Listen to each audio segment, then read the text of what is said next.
you. Okay. Creating safe and healthy workplaces for employees. Today we're going to cover 3 problems in the workplace. Problem number 1 is OSHA's second most frequent cited violation, poor hazard communication. Problem number 2, not enough AEDs in the workplace.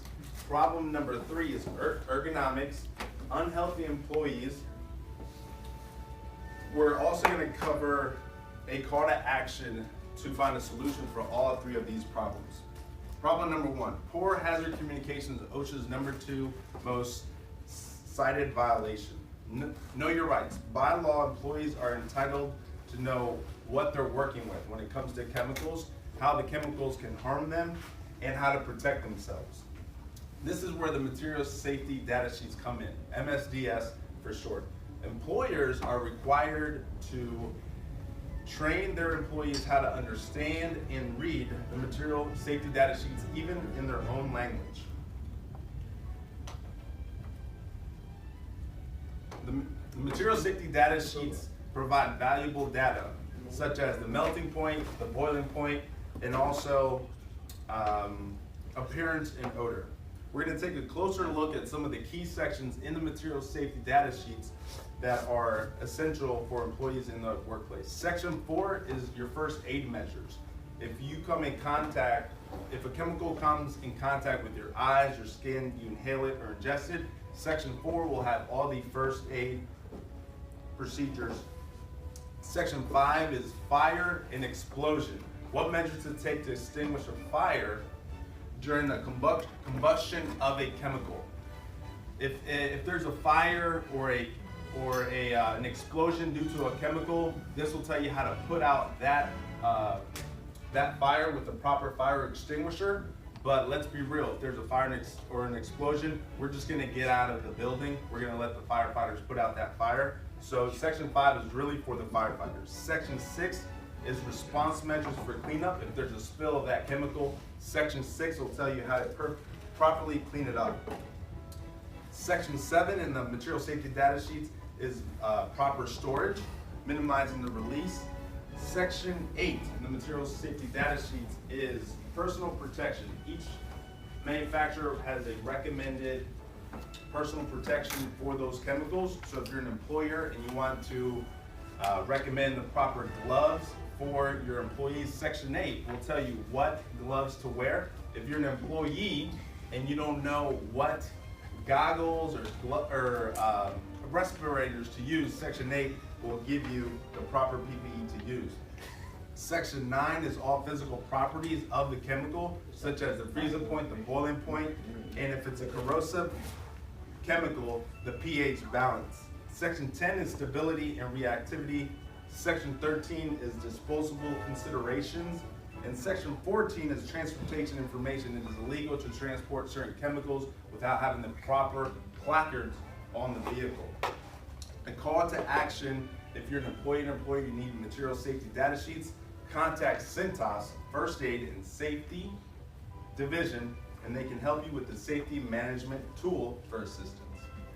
Problem number 2 is not having enough AEDs in the workplace. First, let's cover the difference between a cardiac arrest and a heart attack.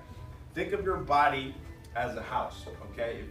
If you're having a heart attack, that's a plumbing issue. So think of your house as having a plumbing issue. There's poor circulation going through your body.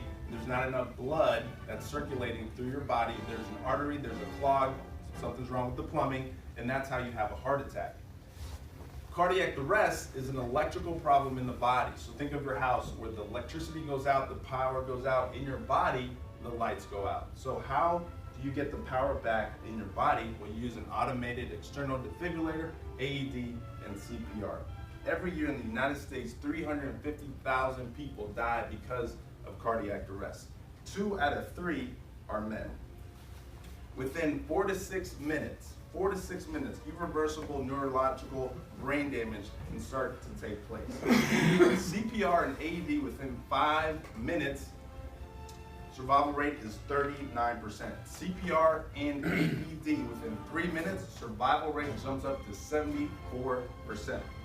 According to EMSworld.com, emergency response time, the average time is 8 to 12 minutes. When it comes to cardiac arrest, time is your enemy. Liability protection. Thanks to the Good Samaritan law, you cannot get in trouble for trying to save someone's life with an AED. In fact, not having an AED in your workplace is a liability. Call to action. AEDs are affordable. If you're an employee, contact your safety director to implement an AED program for your workplace. For less than $100 a month, you can get an AED program for your workplace. Where do you get an AED? Contact Cintas First Aid Safety Division for an AED. Problem number 3 is ergonomics. What's ergonomics? That's body mechanics. How can you make the workplace fit for the worker? As an employer, you want to support healthy behavior in the workplace, a healthy culture in the workplace. According to Forbes 2015, lost productivity from employee illness cost companies in 2015 $227 billion. That's an average of $2,000 per day per employee.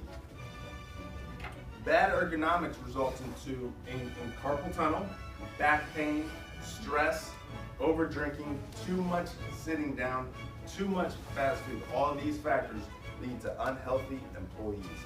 Keep in mind, most people spend 3/3 of their day at work. Healthy employees are twice as productive. How do you improve workplace ergonomics? 3 things. You need to manage forces, manage repetitive motion, and manage your posture. This is very easy call to action to fix this. Let's talk about manage your forces first. When you're thinking of managing forces, think of things that attack your posture. Don't lift, carry, pull heavy items. Ask for assistance from another coworker or simply use a hand truck. Excessive repetitive motion leads to carpal tunnel, joint problems, and poor circulation in your body. Call to action to avoid this is arrange your work fit area to yourself. Every 30 to 60 minutes, take a quick break and stretch. Realign yourself. If you sit a lot, stand up. If you stand a lot, sit down. Okay? The key thing there is to realign yourself. Thirdly is proper posture. You want proper posture. You want to get proper posture. This will decrease stress, eliminate strains, and reduce fatigue. This is very easy to fix. When you're sitting down, when you're walking, when you're standing, you want to have your ears, your shoulders, and your hips in a straight line. Okay? Ears, shoulders, and hips in a straight line when you're walking, standing, or sitting. So just remember ESH. ESH for proper posture. To recap, today we covered 3 problems, which are poor hazard communication, not enough AEDs in the workplace, and improper ergonomics. We talked about the importance of having an updated material safety data sheets in your workplace and where to get them if you don't have them. The difference between a heart attack and cardiac arrest and the benefits of having an AED in your workplace. Each minute is critical. The 3 basic ergonomic principles are managing forces, managing repetitive motion, and managing your posture. You want to remember ESH, ears, shoulders, and hips. Align those in a straight line. Thank you for your time.